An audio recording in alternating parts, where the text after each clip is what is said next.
Further financial woes for Eskom as a second firm says it won't issue loans to the power utility. A new health initiative will see newly diagnosed HIV patients receive ARVs immediately. A happy spring day to you. You're watching eNews Direct. I'm Duduzile Ramela. And I'm Sandy Legangose. Good evening. To comment on any of our stories, you can find us on Twitter and Facebook. That's at eNews Direct. And tonight our hashtags are future growth and test and treat. We start with this. Eskom's financial headache is intensifying. A second firm, Denmark's Jyske Bank, has joined Future Growth in deciding not to offer loans to the state power utility. It says it won't be dealing with Eskom due to governance concerns and fears of political instability. Future Growth has also blacklisted Transnet, Sanral, the Land Bank, the IDC and the DBSA. The ANC is adamant that the move to cut ties with state-owned enterprises by certain money managers is unnecessary and reactionary. The governing party has again called for cool heads and for the private sector to work with government to address the unfolding economic crisis. Business must play part to find solutions, particularly those that play an important role in state-owned enterprises. For the sake of our economy and the sake of our country, we can't desert our economy or de-invest. We must make sure that we participate. On Monday, government did not respond to comments on the move, but affected public enterprise Eskom did. It plans to meet with Future Growth to discuss the asset manager's decision. You would have thought it was issued by one of the opposition parties. We are hopeful that after our meeting, they will be able to either at least understand where we are at the moment. We'll also understand the rationale for them issuing that statement. One analyst is warning this could be the beginning of a movement by local and international capital to distance themselves from government projects and state-owned entities. The views, I think, for many asset managers is what the future holds. Should the Minister of Finance be charged by the hawks? More importantly, whoever substitutes him, will he continue on financial and fiscal discipline, resulting in people taking a view that the future is so uncertain, so we'll hold our money tight until there is accountability in government. As uncertainty abounds and trust between big business and the state seems to be eroding, it will take some effort to steady South Africa's economy. Nicolaus Bauer, Johannesburg. Deputy President Cyril Ramaphosa has moved to calm fears over reported tensions between the presidency and Treasury. It's the first time he answered questions in the National Assembly since the local government elections. He also touched on areas of the economy, job creation, and the importance of safe sex. It's only a week since MPs returned from a 2-month-long recess, and many have been itching to ask questions to the executive branch of government.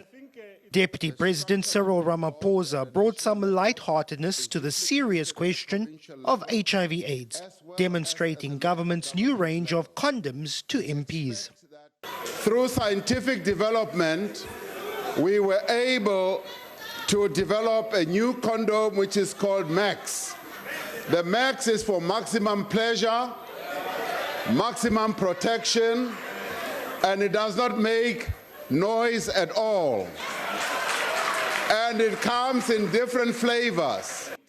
On the question of tensions between President Jacob Zuma and Finance Minister Pravin Gordhan, Ramaphosa tried to allay fears, warning that rumors of possible cabinet shakeups could negatively affect the economy.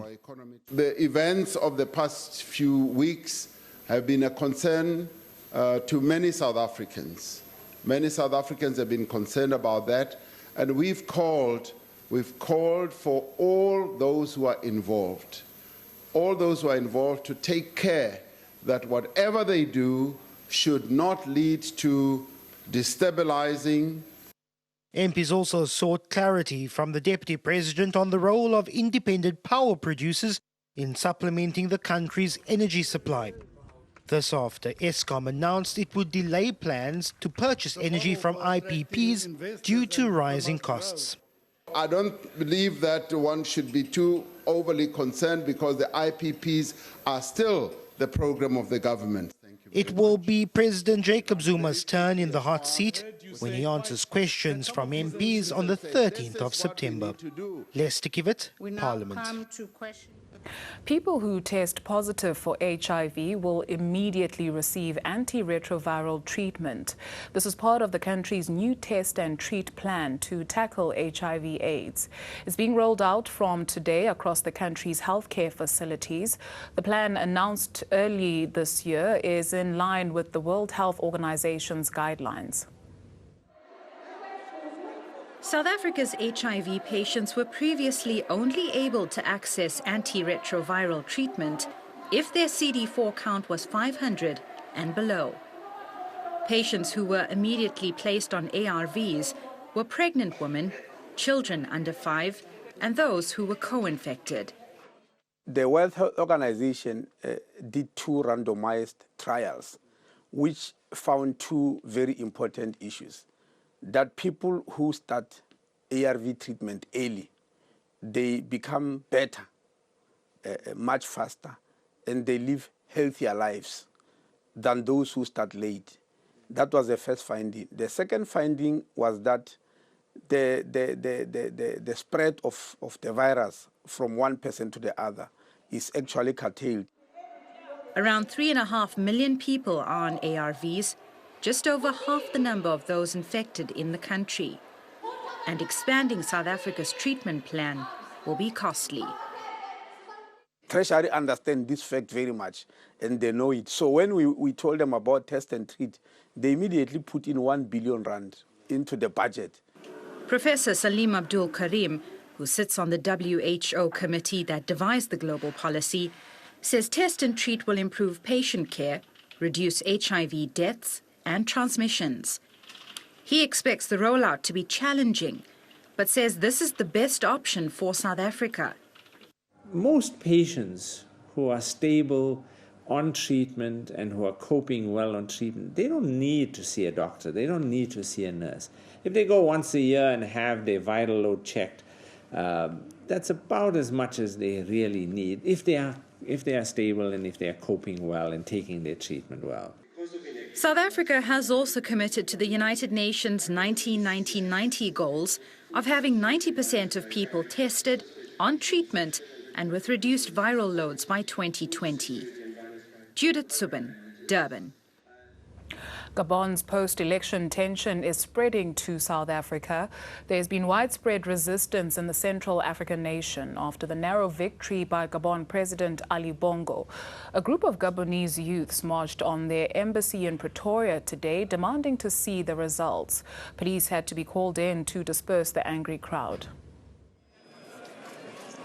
Just a day after the announcement of Gabon's 9th age election results, accusations of vote rigging sparked violent clashes.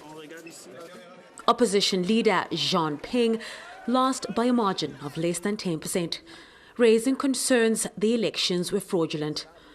But Ping's supporters are questioning a result in one province where there was a 99.9% voter turnout, with 95% voting for Bongo, a result observers have labelled unusual. So while President Bongo celebrates his victory, violence and anger is escalating. The defiance has found its way into the capital city of South Africa. These Gabonese nationals, mostly students studying and living in South Africa, over 3,000 kilometers away from the country of birth, have opted to take a stand against what they term a blatantly rigged election. He stole our votes. We want democracy, we want women's rights, but he's not respecting people. We have 9 provinces in Gabon, and they say that he won because of one province. Okay, it's not possible. The embassy is where Gabonese nationals voted, and it's where they wanted answers. The angry protesters made it clear it was no longer business as usual in their country. Ali Bongo Ondimba is killing people in our country. Now he has cut network. We cannot even call our parents. We cannot even tweet with them. We cannot even send WhatsApp with them. We don't know what is happening there. Who's dying? The only thing that we know that people are dying there. These youths are not the only ones that suspect foul play in the polls. The European Union Observer Mission criticized the lack of transparency among institutions running the election. Leranzo Temba, Pretoria. In other international news, former Vice President Michel Temer has been sworn in as the new president of Brazil, following the Senate vote to impeach Dilma Rousseff. Temer will serve out her term until the 1st of January 2019. Rousseff was accused of manipulating the budget to boost her chances of re-election in 2014. Temer has vowed to boost Brazil's economy, which is going through its longest and deepest recession in 25 years. And Donald Trump has promised to deport 2 million criminal aliens in his first hour in office, maintaining that Mexico would pay for a border wall 100%. The U.S. Republican presidential nominee made a major immigration speech in the border state of Arizona just hours after meeting Mexican President Enrique Peña Nieto. Trump said they had not discussed financing the wall, but Nieto insisted he had told Trump Mexico would not pay. Time now to bring Duduzile back in for all of your social media. It is indeed. Thank you so much, Sandile. Members of the deaf community are calling for change in legislation. They want sign language to be included as South Africa's 12th official language. Around 100 members of Deaf SA marched on Parliament. It coincided with similar marches by the organization across the country. A memorandum has been handed over to Parliament for consideration. We end with this. A rare solar eclipse made its appearance on the first day of spring. This is when the moon passes over the sun, creating a ring-like effect. The moon's orbit between the sun and Earth became visible in South Africa by mid-morning. During ancient times, a solar eclipse was considered an ominous event. In some cultures, it was associated with death and drought. The next total eclipse visible from the African continent will be in 2030. Remember, if you've missed any of our stories, you can find us on Twitter and Facebook. That's at eNews Direct, or you can head on over to our website. That's eNCA.com/direct. Your business news as well as your weather after this. Do stay with us. In business news, Gupta-owned Oak Bay Resources and Energy has managed to avoid suspension from the JSE. The company was on the brink of suspension after battling to find a sponsor. Earlier this year, KPMG, Sasfin and 4 major banks all cut ties with Oak Bay. It's after allegations of state capture by the Gupta family. Oak Bay, along with other Gupta-owned businesses, has struggled to find reputable financial institutions willing to do business with it. It's now emerged the River Group has come on board, and the JSE will no longer be suspending Oak Bay's listing. And with that, let's see how the markets perform today.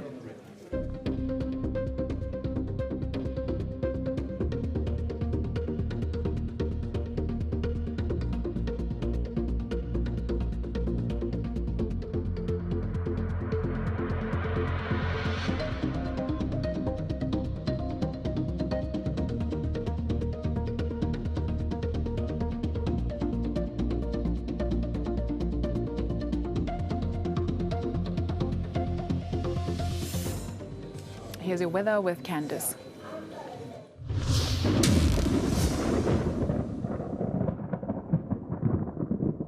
The 1st of September typically marks the first day of spring in the Southern Hemisphere, and today was a particularly special day with a solar eclipse. If you missed it, here's a great picture which was taken in Johannesburg, where you can actually see the moon moving between the sun and the earth, casting a shadow on the sun and blocking part of it out. Now, we're still expecting fine and warm weather over the central interior on Friday, but with cloudy and wet weather, especially over the southern part of the Western Cape. With a cold day over the southern parts, we're expecting rainfall through to the southeastern parts, with a cooler day expected in the east, and we're expecting a bit of cloud over the northeastern part of South Africa.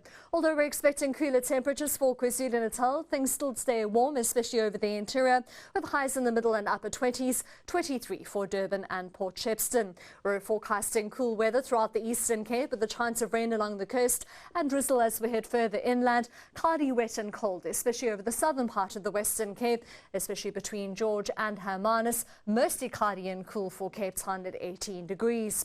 Dries will head towards the Northern Cape, -1 and 18 for Sutherland, with a sunny and hot day for Uppington at 32. You'll see a warm afternoon for the Free State, just shy of 30 degrees for Welkom, and a minimum of 9. Warm and dry weather continues for the northwest, Mahikeng and Zeerust at 27.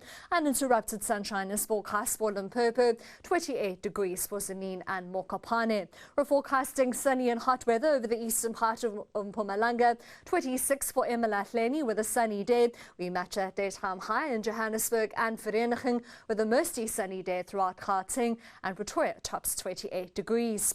On our extended forecast, you'll see cloudy, wet and cold weather continuing over the southern and southeastern parts on Saturday. Things remain sunny and warm over South Africa's interior throughout the weekend, and you'll see how things dry out by Sunday, with temperatures also bouncing back, especially over the southern part of South Africa. That's all from the Weather Centre for now. Have a great night.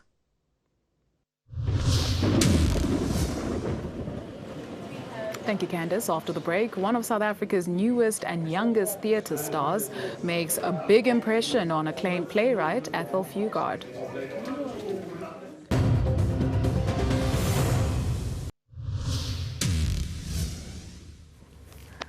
Welcome back. A young schoolboy is using his acting talent to pay for his high school fees. Unbelievable story. He stars in Ethel Fugard's The Painted Rocks at Revolver Creek, currently on at the Fugard Theatre in Cape Town. At just 13 years old, Liko Mango is one of South Africa's newest and youngest theatre stars. He says his role as Boki requires a lot of focus. It's my first theatre production, and it's also it connects with the audience. It's more serious one, which you have to stay focused all the time and remember all the lines. He hasn't got eyes. He has to remember 30 lines for his role and admits it was difficult. As one of 4 children raised by a single mom in Guguletu, Liko is acting to help lighten the financial load at home. He says it has been an honor working with legendary playwright Ethel Fugard and his wife Paula. He's also outgoing. He makes us laugh. He doesn't like us to see him as the big guy. Fugard says Mango has been doing his role justice on stage. The play is inspired by a real-life apartheid farm worker, Nukain Mabuza, and Fugard's continued love for telling South African stories. We haven't resolved our conflicts yet, and God knows one's hoping that theatre in its own small way can make a little contribution to the eventual solution. The play, which first ran in New York, will be showing until the 24th of September. Piladi Setosa, Cape Town.